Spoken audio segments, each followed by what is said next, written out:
Welcome to world views. मैं जसबी। जैसा कि आप जानते हैं कि तिब्बत किसी ज़माने में एक विशाल साम्राज्य हुआ करता था, लेकिन 1949 में चीनी गणराज्य की स्थापना के बाद पहले चीन ने तिब्बत को अवैध रूप से कब्जाया। तो उसके बाद अब जहां एक तरफ चीन तिब्बत के प्राकृतिक संसाधनों को नष्ट कर रहा था, वहीं दूसरी तरफ चीन तिब्बत की सांस्कृतिक और धार्मिक आज़ादी को भी लगातार छीन रहा है। और इसी उद्देश्य के लिए चीन के द्वारा एक ऐसा कानून लाया गया है जिसमें ये कहा गया है कि तिब्बत अपने सर्वोच्च धार्मिक गुरु दलाई लामा के चुनाव में चीनी कानूनों का पालन करे। लेकिन अब अमेरिका के द्वारा भी एक ऐसा कानून लाया गया जिसमें यह कहा गया है कि दलाई लामा के चुनाव का अधिकार सिर्फ तिब्बतियों को, चीन इसमें दखल नहीं दे सकता है। यहाँ पर इंडिया टुडे का आर्टिकल भी देख पा रहे हो। US president Donald Trump sign historic Tibet policy and support bill into law.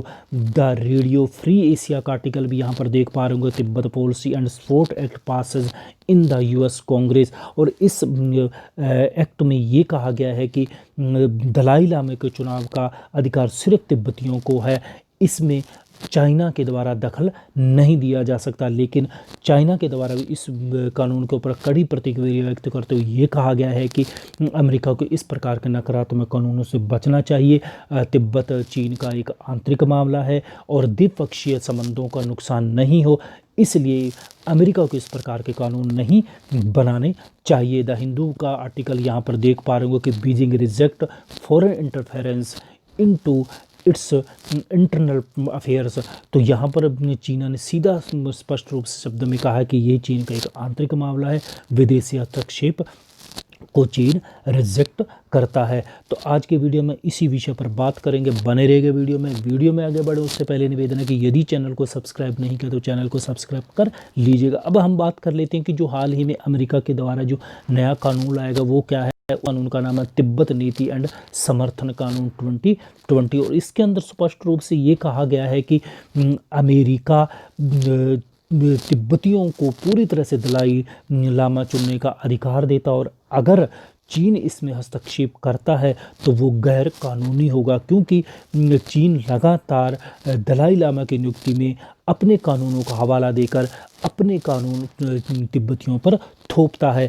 क्योंकि कम्युनिस्ट पार्टी है जो चाइना की और उसी की वहाँ सरकार है, वो स्पष्ट रूप से कह चुकी है कि दलाई लामा की नियुक्ति चीनी कानूनों के मुताबिक होनी चाहिए और धार्मिक और सांस्कृतिक परंपराओं का पालन करना चाहिए। जैसे चीन 1992 में 6 वर्षीय बालक को 11वें पंचेन लामा घोषित कर चुका है। यानी कि हाल ही में जो दलाई लामा है उनका उत्तराधिकारी 1995 में 6 वर्षीय बालक को ही चुन चुका है। और इसका ऊपर अमेरिका के द्वारा पूरी रूप से प्रतिक्रिया दी गई, और उसने ये इस कानून के तहत ये कहा है कि चीन को इस प्रकार की जो परंपराओं को हटकर उसे तोड़ने की कोशिश नहीं करनी चाहिए। और यदि तिब्बती परंपराओं को चीन कानून बनाकर तोड़ता है तो इससे संबंधित चीन के वरिष्ठ अधिकारियों को दोषी माना जाएगा और उनके खिलाफ मानवाधिकार कानूनों के तहत पाबंदी भी लगाई जाएगी। और इसके अलावा एक चीज़ इस कानून के अंदर ये कही गई और उसमें ये भी कहा गया कि ल्हासा में, यानी कि तिब्बत की राजधानी ल्हासा में अमेरिकी कॉन्सुलेट खोला जाएगा। हालांकि देखिए 2002 में अमेरिका ने तिब्बत को लेकर जो कानून बना था उसमें ल्हासा में सिर्फ एक ब्रांच खोलने की बात कही गई थी, लेकिन नए कानून के अंदर एक फुल्ली कॉन्सुलेट खोलने की बात कही गई और अमेरिका के द्वारा तिब्बत के ऊपर एक स्वतंत्र से अलग से राजनयिक भी नियुक्त कर दिया गया है।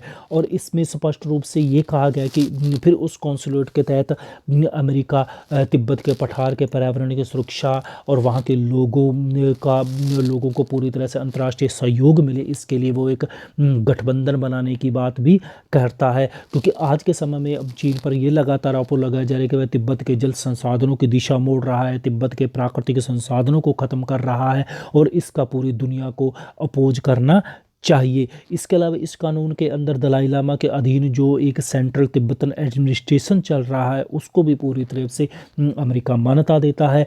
और इसके प्रेसिडेंट आप जानते कि लोबसांग सेंगे, जिसे हाल ही में अमेरिका के द्वारा व्हाइट हाउस में भी बुलाया जा चुका है। और साथ ही अमेरिका लोकतांत्रिक सरकार को पूरी तरह से मंजूरी देता है, पूरी दुनिया से भी आग्रह करता है कि ये जो लोकतांत्रिक सरकार है तिब्बत की जो एग्ज़ाइल में वर्तमान वॉशिंगटन के अंदर, तो उसको पूरी दुनिया समर्थन करे और इसके लिए वो एक अंतर्राष्ट्रीय अलायंस की बात भी करता है।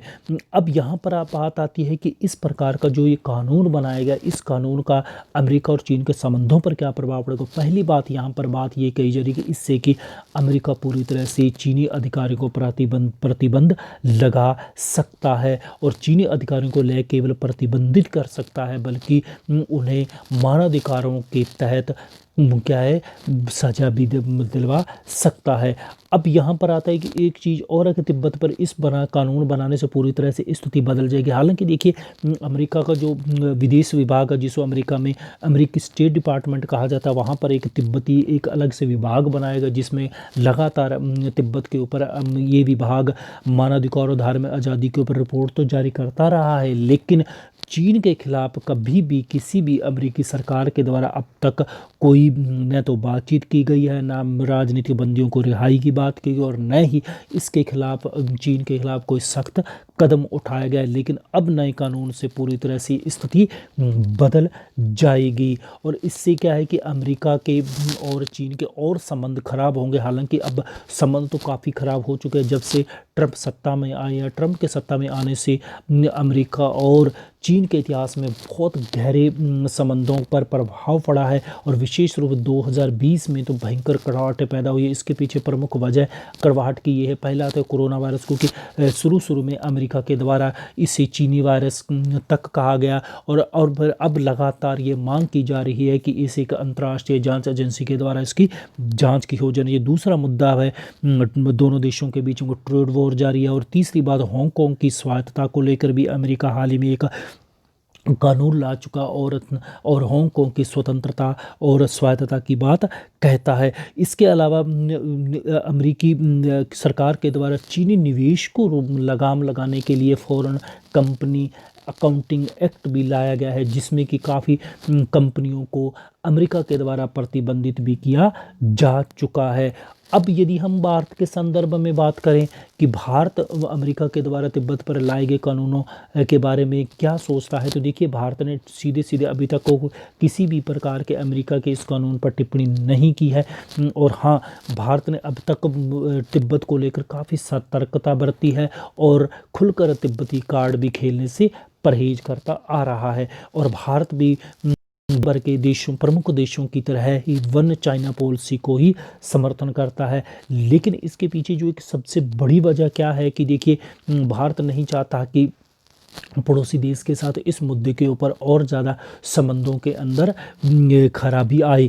लेकिन हाँ, इतना हम कह सकते हैं कि इस वर्ष भारत ने पूरी लद्दाख में जो स्टैंडो बना हुआ है चाइना के साथ, और हाल ही में जो 29 और 30 की अगस्त के मध्य रात्रि को जो दक्षिणी पैंगोंग लेक के पास में जो एक ऑपरेशन किया, और उस ऑपरेशन के अंदर पहली बार तिब्बती शरणार्थियों की जो एक लड़ाकू टुकड़ी भारत के द्वारा बनाई गई, जिसे बोला जाता है स्पेशल फ्रंटियर फोर्स, उसको इस्तेमाल किया चीनी आर्मी के खिलाफ। और इसमें चीनी आर्मी के इस टुकड़ी के द्वारा न केवल छक्के छुड़ाए गए, और उसमें एक तिब्बती शरणार्थी जो प्रमुख अधिकारी था एसटीएफ का, वो शहीद भी हो चुका था। तो अब आने वाले समय में लगता है कि भारत भी धीरे धीरे तिब्बत पॉलिसी पर अपना खुलकर स्टांस व्यक्त करेगा, और आने वाले समय में ही ये तो हम कह सकते हैं कि भारत की क्या नीति होगी। लेकिन ये संकेत मिल चुके हैं कि जब पैंगोंग त्सो में जो स्पेशल फ्रंटियर फोर्स को